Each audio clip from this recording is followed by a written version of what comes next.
wanted to play it. So with Crysis 2, you guys have announced that it's going to be on Xbox, it's going to be on PlayStation 3, and of course on the computer. Yes, and the difficulty comes from the challenges and from the quality we set to ourselves. You know, we could have done a console game quite much 3-4 years ago already as well. But we said we don't just want to appear in a console. We want to have the same quality experience as Crysis made on PC. Give actually a character arc. In Crysis 1, we had the nanosuit as a toolkit. You know, you were playing Nomad as a character, and Nomad was sort of just equipped with a tool of technology, but it wasn't clear what it is about. And with Crysis 2, I wanted to tell a story on an arc where the nanosuit transforms over time. The nanosuit has to offer. So do you have the same 4 powers people can use in Crysis 2? You have all the same powers that you had in Crysis 1.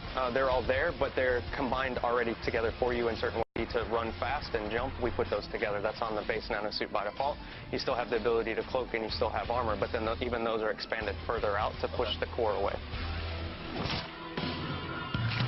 So this is nanosuit. You know, beyond just stealth, when you're in stealth mode, there's a lot of things that support the way that you play. Extra nanosuit powers. One of the big things that we're doing in Crysis 2 that wasn't in Crysis 1 is we allow you to customize the nanosuit.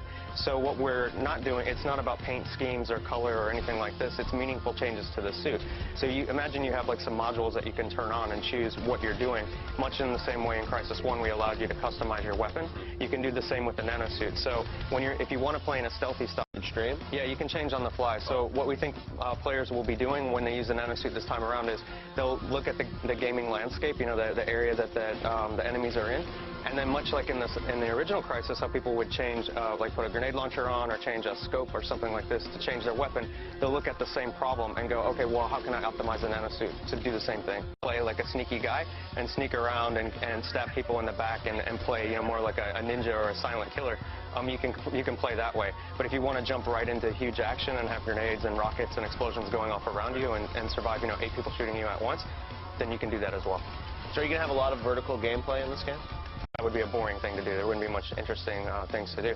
But what you can do is, you know, within a gameplay space, because the suit is so powerful, you can basically move up and down 1 or 2 stories quite easily. So you can jump on top of trucks and then jump from the truck onto a low roof. And so there's a up and down aspect to the gameplay spaces, and the enemies that you fight will challenge that as well.